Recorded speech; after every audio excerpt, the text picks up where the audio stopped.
Et notre invité café ce matin est Semir Alouardi, maître de conférence en sciences politiques à l'Université de la Polynésie. Il nous apportera son expertise sur les dernières déclarations de Gaston Floss qui souhaite réformer le statut de la Polynésie et sur les propos tenus en fin de semaine dernière par Oscar Temaru. Semir Alouardi. Yorana. Yorana. Merci d'avoir accepté notre invitation ce matin. Alors, la semaine dernière, Gaston Floss est revenu sur son désir de faire de la Polynésie un État souverain associé à la France. Concrètement, qu'est-ce que cela pourrait apporter à la Polynésie? Alors, d'abord, il faut se mettre d'accord sur la définition. On a entendu ça et là beaucoup de choses. Or, il faut savoir que la définition la plus classique, qui est la définition française, c'est-à-dire conforme à la Constitution française, c'est l'article 88 de la Constitution qui précise que la République peut conclure des accords avec des États qui désirent s'associer à elle pour développer leur civilisation. Donc, c'est-à-dire que cela signifie clairement qu'un État indépendant, qui est d'abord indépendant, décide de s'associer avec la France. Mais c'est une version, c'est une définition, on va dire, française, liée à la Constitution française. Or, nous vivons en Océanie. Et en Océanie, le terme d'État associé signifie totalement autre chose.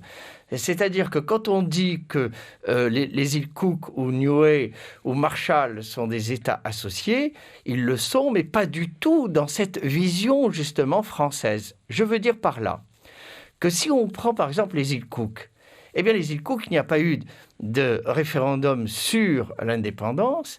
C'est considéré comme indépendant, souverain par une moitié de la planète et non souverain par une autre moitié. Je veux dire par là que l'Union européenne avait refusé de déclarer les îles Cook comme ACP, c'est-à-dire les anciennes colonies qui bénéficient de droits importants, dans les années 80. Mais à partir de 2001, les Cook ont obtenu la souveraineté internationale donnée par un acte de la Nouvelle-Zélande. À ce moment-là, l'Union européenne a considéré que les Cook étaient indépendants et l'Union européenne a reconnu donc comme membre ACP. Ce qui veut dire, par exemple, que la France a une ambassade dans les îles Cook et tous les États européens de la même façon. Mais en même temps, et c'est ça qui est intéressant, c'est que l'ONU ne reconnaît pas l'indépendance des îles Cook parce que les îles Cook ont la nationalité néo-zélandaise et la monnaie néo-zélandaise. Et ces deux critères font que l'ONU ne peut pas considérer les îles Cook comme indépendants. Donc ça veut dire nous sommes ici dans des critères de souveraineté souples. C'est-à-dire que ces États sont beaucoup plus en self-government avec un pouvoir législatif, avec une liberté totale dans les relations internationales. Et c'est pour cela qu'ils ont la personnalité juridique internationale. Ça veut dire quoi? Ça veut dire que la définition anglo-saxonne de l'État associé est une définition très souple, qui peut être accordée à un territoire qui n'est pas nécessairement, justement, indépendant. Alors c'est là où les choses sont un peu délicates. Il y a eu le POMA, le pays d'outre-mer associé, qu'avait mis en avant le professeur Agnel en Nouvelle-Calédonie. Il y a ensuite le pays associé qui avait été mis en avant par Gaston Floss, justement. Maintenant, il est passé à État associé. Là, on joue sur des termes, mais je rappelle que il n'y a pas nécessairement pourquoi la définition française allait l'emporter avec cette rupture d'abord totale avant de décider justement de l'association. Je rappelle que Michel Rocard, qui avait appelé à de plus en plus il fallait aller plus loin, il fallait avoir de l'audace, comme disait-il, et quand il met en place la souveraineté partagé pour l'accord de Nouméa, il dit « Je savoure à l'avance la perplexité des professeurs de droit public devant la nouveauté et l'étrangeté de l'objet constitutionnel que vous venez d'inventer ensemble. » Et c'est ça, en fait. Il faut faire très attention. C'est la politique qui fait le droit et non le droit qui fait la politique. Donc, en clair, en Polynésie, cela n'est pas possible? Ça veut dire que c'est possible, ça demande un changement constitutionnel et ça demande surtout un changement de culture politique et juridique. Et quand on parle de l'outre-mer, il faut bien comprendre que la République doit ici innover et sortir de son cadre constitutionnel. Alors pour Gaston Floss, nous sommes arrivés au bout des compétences de notre statut d'autonomie. Qu'est-ce qui est réalisable ou réaliste comme type de statut pour la Polynésie?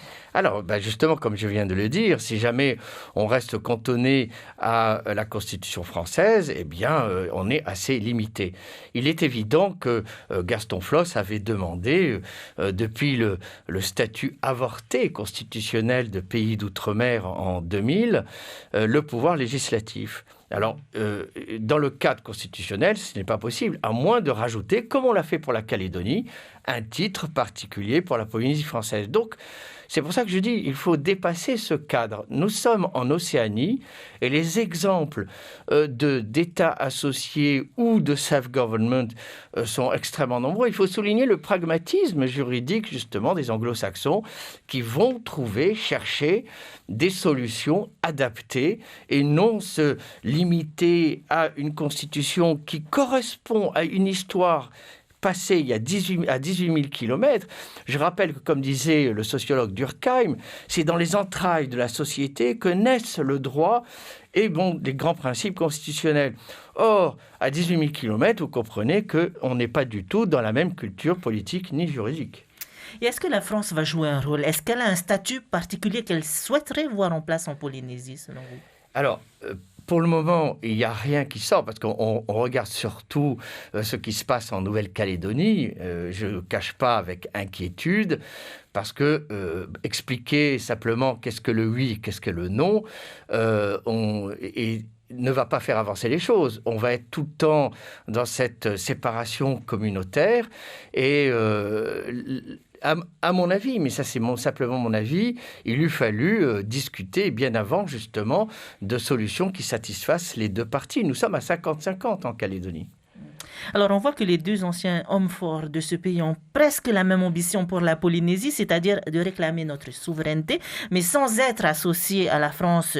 Pour Oscar Temaru, on a vraiment l'impression que Gaston Floss a changé de camp. Est-ce que c'est lui qui finalement amènera ce pays à l'indépendance? Alors, je suis un peu étonné parce que tout le monde évolue sur ce dossier. Le statut d'État associé en Polynésie française avait été demandé par Francis Sanfort en 1980, Gaston Floss en 1985 et Oscar Temaru en 2005.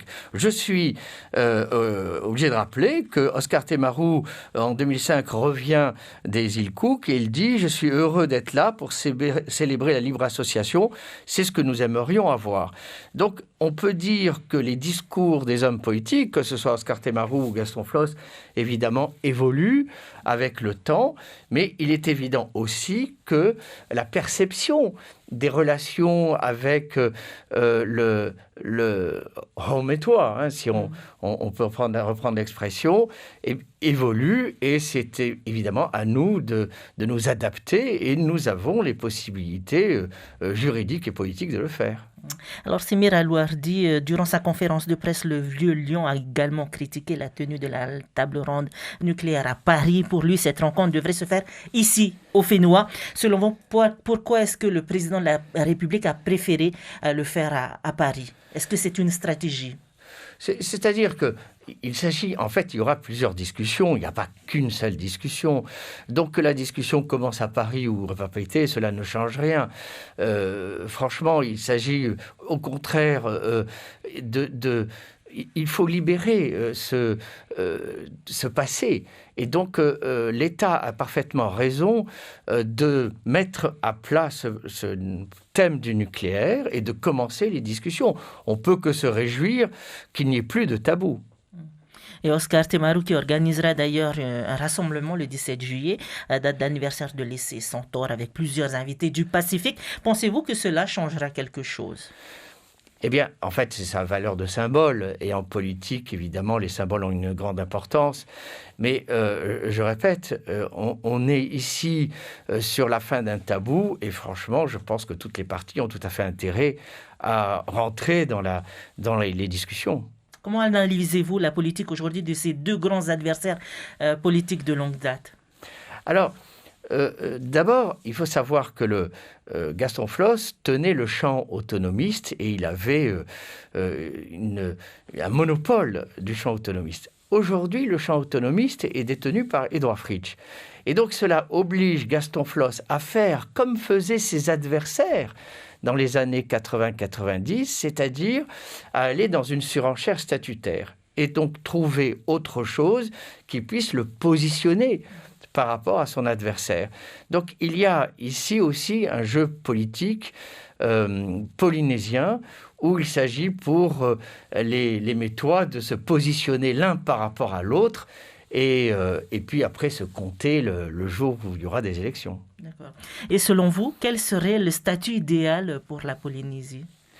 Alors, c'est pas à moi justement de définir cela, c'est aux Polynésiens de négocier, de voir avec l'État. C'est d'abord parce que, comme j'ai dit tout à l'heure, les mentalités, les cultures politiques évoluent et donc il y a cette envie d'être soi avec l'autre.